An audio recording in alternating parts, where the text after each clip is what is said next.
a rather simple Sanskrit, in a Puranic Sanskrit, which doesn't mean that this is always the case, but here we see already some of our prejudices thrown overboard to think that always Sanskrit is the high literature, whereas the vernacular is of a lower register. In this case, certainly not the case. And we do have, why this place? Because we do have distinct, I would say, sectarian versions of these mythological texts that refer to kanchipuram. And they are of Shaiva, Vaishnava, and Shakta provenance. But even though they clearly are either Shaiva, Vaishnava, or Shakta, they do work with and convey a common stock of narratives, even though they present these narratives in a very different way. So that leads me, of course, to why Kanchipuram. But Kanchipuram is a city which has a very long known history of continuous settlement. I think the earliest, like the 2nd century BC.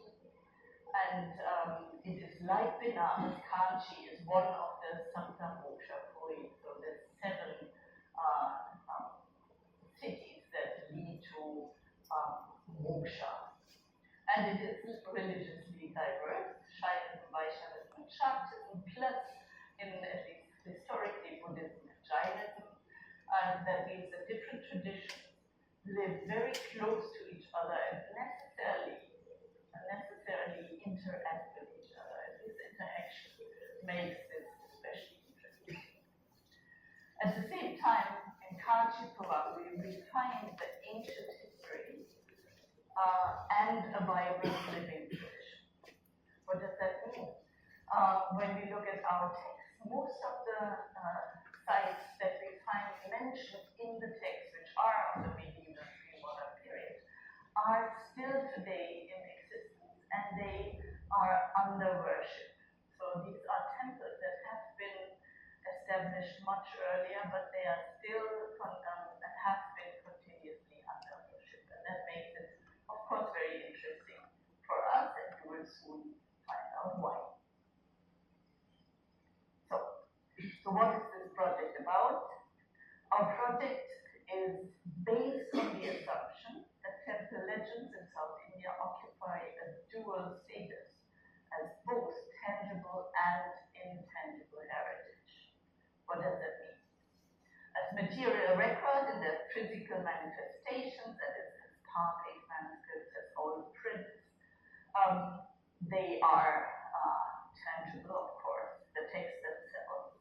But the narratives inscribed in or transmitted in these texts are also inscribed in architecture, in sculpture, in ritual space, and they exist in a concrete geographical space. In that sense, what we're dealing with is clearly tangible heritage, but it's also intangible heritage, because it is living oral and ritual these are living oral and ritual traditions which are continuously reinterpreted by the local communities.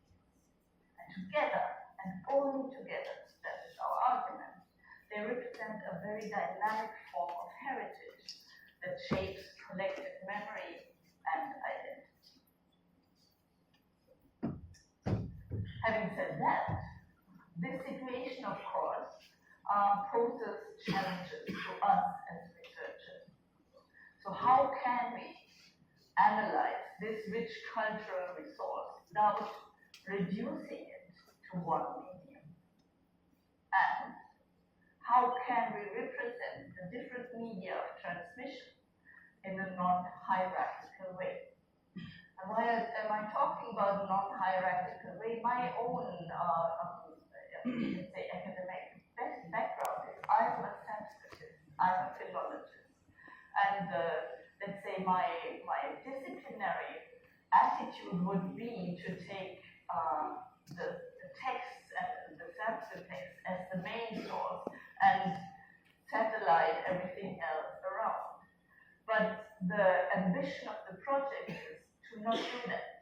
to take each mode of transmission similarly seriously and allow both ourselves as researchers, but also the people who hopefully will use our resources that we are creating in a way that does not hierarchize the medium, the different materials by a priori. So if you are interested in architecture in the first place, you should be able to pull the material to the product which deals with architecture. If you're interested in Tamil traditions in the first place, you should be able to have that access. If you're interested in oral traditions of certain communities in the first place, you should be able to pull that to the foreground and let everything else recede to the background, while still having access to all other different forms of transmission. This is of course very ambitious and we're far from being there, but we're getting there and we still have a few years to go. So our starting point, because we have to start from somewhere, are a corpus of texts. And the concrete texts we're dealing with are 8 texts with a combined length of more than 50,000 lines.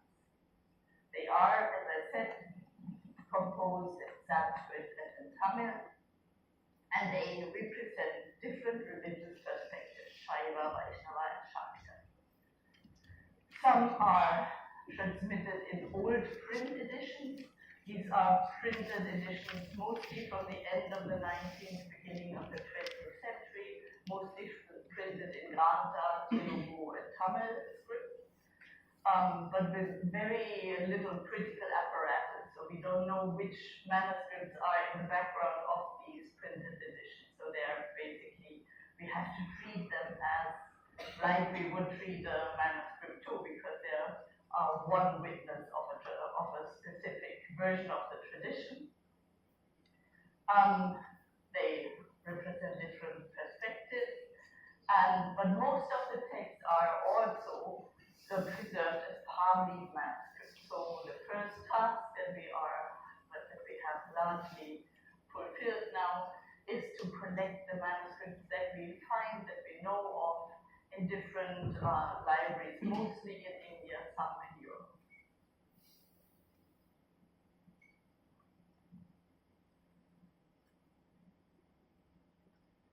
Just to give you an idea which text I'm talking about, you don't have to memorize that. So we're dealing with the Kanchipuram of Shilanyana Munivar, the Kanchipuram of Kachyapa Munivar, the Kanchipuram of Kachalaya, then the Shaiva Kanchi Mahatmya, the Vaishnava Kanchi Mahatmya, the Hastigiri Mahatmya, which is also a Vaishnava text, the Kamakshi Vilasa, which is the Sanskrit text of the Shakta tradition, and so far unpublished manuscripts of the Kanchi Stana Mahatmya Sankara. So these are the core text corpus we're dealing with. But these texts do exist in manuscripts. At the same time, it is the case that the Sanskrit and Tamil Mahatmya and Talapuranam texts are actually today rarely read. So they are not the bedtime books, or neither for the priest nor for anyone. At the same time, the texts are still present in the temple, and in what way are they there? Summaries or extracts of these texts are displayed on signboards or stone slabs in the temple, and they are read by temple visitors. In order to show you what I'm talking about, I put up here 2 images of the Paramanishwara temple in Kanchipuram. On the right-hand side, we see a big stone slab that has been made by local stonemasons, has been commissioned by a specific donor of this temple, and this is put up on the front of this temple. So if people sit there and take a rest they are often would read these texts and would talk about these texts. Sometimes they would stand in front of these texts and recite them. So they are present in the text, in the temples, and they do something in the temple. People engage with them. It is important to know that the Mahatmya Tala-Purana text, the sacred sites that they are talking about, are very different in size and extension. So, but you would not know this from the text. So, they do not make a distinction between large temples and small shrines. In fact, temple architecture is rarely mentioned. So a temple like here on the left, the huge Maharaja temple, which we look down on from the Western Hochbahn at the moment, could possibly could take the same space in the text, like the Shaktisha Linga, which we see down there on the below, which is just a linga, which is under worship, but it doesn't even have a shelter, not yet at least. But both could be talked about with the same amount of words or verses in the text. So from the text itself, we do not know much about what the temple would actually look like. So the narratives that I'm talking about are transmitted in text, but they also have a life beyond the Mahatmya text. They are transmitted in media, which are non-written forms, or I call them here non-written forms of temple legends. They are depicted in, or themes of the narratives are depicted in reliefs, sculptures depict the narratives, there are murals that depict it. Then, of course, there's oral narratives, and that is very important. So we just were looking at this temple where you have a text put on outside. But if you visit the deity in the temple, in this case, Pranamanishvara, you would bring offerings to the deity. You would go towards the Garbhagriha, the inner sanctum, and there a priest would receive you and the offerings, hand over the offerings to the main deity, and at the same time would explain to you in a very formulaic way, would explain to you give you a short version of the Sthala Mahatmya, of the temple legend, would raise the lamp in front of the deity and explain to you this God came here because this happened, and then this and this happened, and that's why this is here, and so on. So you, as a temple visitor, you get an idea of the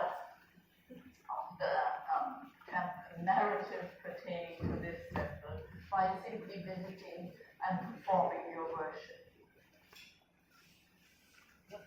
So there's oral narratives, which are surprisingly stable, also performed during temple festivals, and in that way are conveyed to the local worshipper communities, but also to the pilgrims who visit the temple. They are expressed in architecture. For example, we talked about Hastigiri Mahatmya. The Hastigiri Mahatmya means the eulogy of the elephant mountain. One of the temples is called, has the name Maharaja Perumal, but at the same time it's also the name is Hastigiri. And here it is explained then why is this temple called Elephant Mountain? Because Indra once was cursed because he took a wrong decision. He was cursed to be an elephant that was roaming around on the earth, and then Rishi told him, well, if you want to get rid of your curse, you have to go to Kanchipuram. There this will happen. So he goes to Kanchipuram and actually gets rid of his curse and can leave his elephant shell basically there. And the centerpiece of this temple is considered to be this elephant. So architecture also expresses the Mahatmya narrative. Then, of course, there are songs about the temples which take up the narrative. There are dance dramas, which are again performative expressions of the narrative. There are inscriptions that refer to these narratives, and possibly many more. And here we see on this image Kamakshi on a relief in the Kanchipuram temple, and that is one of these reliefs that I'm talking about. That is the central narrative motive of the Kamakshi and the Ekatanata temple, where Kamakshi is tested by Shiva, or her devotion is tested by Shiva. She builds a sand. I don't know, you see it. Yes. At the same time, there is also dealt with in a mural, but we look at that later. So in order for you to understand what I will be talking about, I have to give you a short version of the basic narrative that pertains to this temple. So in general, Yathoktakavi appears as a predecessor to Raja. The basic story is as follows. The god Brahma wishes to see Vishnu. Remember, this is a Vaishnava tradition. Of course, Vishnu in this Vaishnava tradition is considered to be the highest god. So Brahma is full of devotion for Vishnu, but wants to see him. Doesn't manage to. He goes to the Himalayas, performs ascetic practices. Nothing happens. And then he is told by a divine voice that he has to perform 100 Ashvamedas, that is royal horse sacrifices, and then his wish will come true. Brahma, of course, thinks, well, 100 horse sacrifices, that's quite something. But then he is told that, okay, if you go to Kanchipuram, whatever you do there has the 100-fold effect of what you do elsewhere.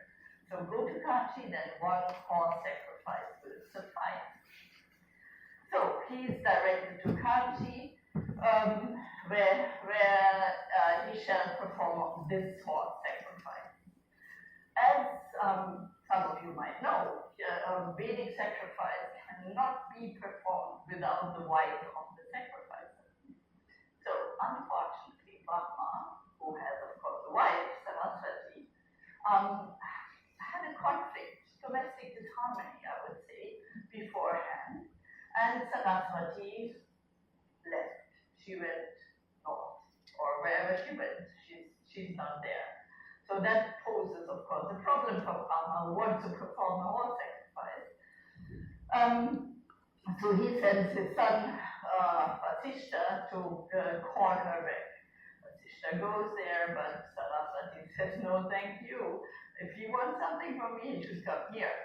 Well, okay, that doesn't work out. So Vasishta comes back, and then Brahma chooses a different wife or a different consort to perform the sacrifice with him.